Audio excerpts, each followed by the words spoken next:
امریکہ نے اور Biden administration نے کہا کہ ہم اس ٹرم کو ریویو کریں گے کہ آیا ہم نے حوثیوں کو دہشت گرد بلانا بھی ہے یا نہیں.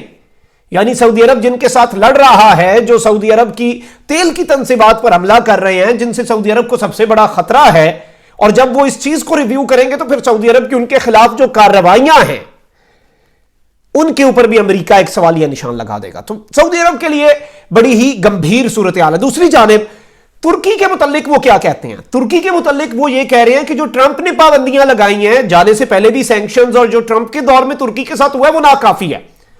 یعنی ترکی پہ مزید سختی کرنی ہوگی کیونکہ ترکی ایک ہمارا نام نہاد اتحادی ہے.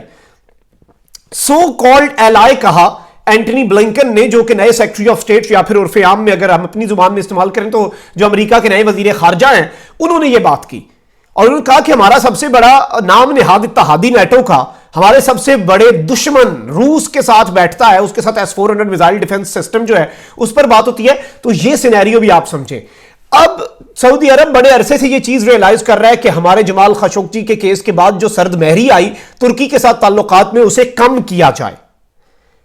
اس کے اندر جب G20 سمٹ ہوا تو سعودی عرب کے فرما رواں سلمان بن عبدالعزیز اور محمد بن سلمان کے جو والد ہیں, انہوں نے طیب اردوان کو ایک کال کی. یہ کال اس بات کی مظہر تھی کہ سعودی عرب ایک تو بائیڈن ایڈمنسٹریشن کے آنے سے پہلے تیاری کر رہا ہے کہ اپنی ری پوزیشننگ کرے, اور جو غلطیاں ایک نوجوان ولی عہد کی ایمبیشنز نے کروائیں سعودی عرب سے, انہیں ریسٹیفائی کیا جائے اور انہیں ٹھیک کیا جائے.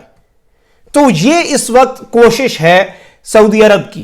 تو اب جو خبر سامنے آ رہی ہے, الجزیرہ لکھتا ہے کہ ٹرکی اینڈ سعودی عربیہ آئے improvise ties after Gulf crisis ends, normalization between a Saudi led coalition and Qatar removed the barrier to reconciliation between Ankara and ریاض.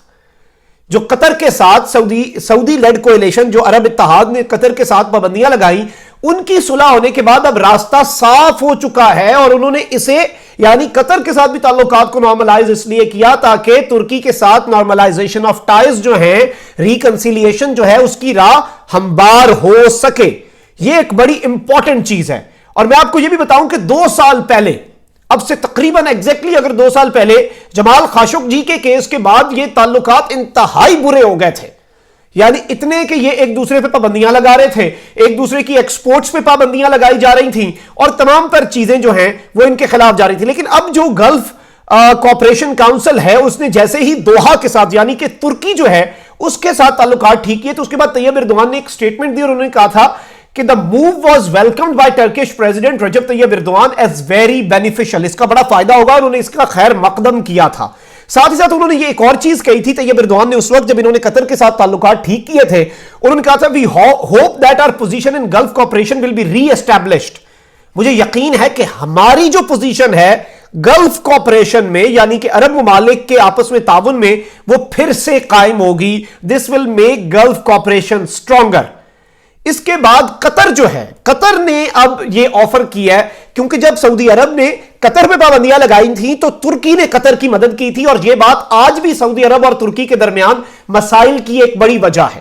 تو قطر اس وقت درمیان میں پڑا ہے, اور قطر میڈیٹ کر رہا ہے سعودی عرب اور ترکی کے درمیان, اور انہیں قریب لانے میں.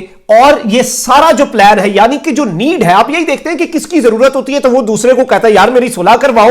تو اس وقت سعودی عرب جو ہے وہ کوششیں کر رہا ہے طیب اردوان کے ساتھ تعلقات ٹھیک کرنے کی, ایک تو تاکہ ان کی پوزیشن سٹرونگ ہو, دوسرا وہ عالم اسلام کا لیڈر اپنے آپ کو پھر سے کہہ سکے, کیونکہ بائیڈن ایڈمنسٹریشن پہ اگر اثر و رسوخ ڈالنا ہے وہ تو سعودی عرب کے اثر و رسوخ میں آئیں گے نہیں, تو ان کے اوپر اگر اپنا پلڑا بھاری کرنا ہے ان کی نظر میں تو خود کو عالم اسلام کا لیڈر کہنا پڑے گا اور بتانا پڑے گا, اور یہ چیز اسٹیبلش کرنی پڑے گی کہ پورا عالم اسلام ہمارے پیچھے ہے, ہم جو بات کہیں گے وہ ہوگی, تب جا کے ہو سکتا ہے کہ کوئی ریلیف مل جائے سعودی عرب کو. ایک تو جب ٹرکی ان کے ساتھ بیٹھے گا تو یہ ہو جائے گا. اب اس پوری صورتحال کے اندر جو نیا الائنس ہے, کیونکہ سعودی عرب اب روس کے ساتھ بھی تعلقات کو ٹھیک کرنا چاہے گا, چائنا کے ساتھ بھی, تو یہ راستہ جو ہے پاکستان سے ہو کر جائے گا وہاں پر سعودی عرب کے تعلقات کی بحالی میں. اور اس میں سعودی عرب کو اپنی ماضی کی جو 4-5 مہینے کی بالخصوص اور گزشتہ 2-3 سال سے جو لگے ہوئے ہیں محمد بن سلمان, اور 2-3 مہینے میں انہوں نے پچھلے میں تیزی لائے اس میں, وہ اپنی غلطیاں جو ہیں پاکستان کو لے کر وہ بھی درست کرنی پڑیں گی, ورنہ ایز اے ہول وہ اس پورے اپنے ٹارگٹ کو اچیو نہیں کر سکیں گے. تو اس پوری صورتحال کے اندر پاکستان کا جو رول ہے اسے بھی نیگلیکٹ نہیں کیا جا سکتا. چینل کو ضرور سبسکرائب کر لیجئے گا, گھنٹی کے نشان کو بھی دبا دیں تاکہ آنے والی تمام تر ویڈیوز آپ تک پہنچتی رہیں اور آپ ہمارے ساتھ جڑے رہیں. کامنٹ سیکشن میں قیمتی رائے کا اظہار بھی کیجئے گا. اپنا بہت خیال رکھیں, اپنے ارد گرد لوگوں کا بھی اور اس ملک پاکستان کا بھی خیال رکھیے گا. اللہ نگہبان. پاکستان زندہ باد.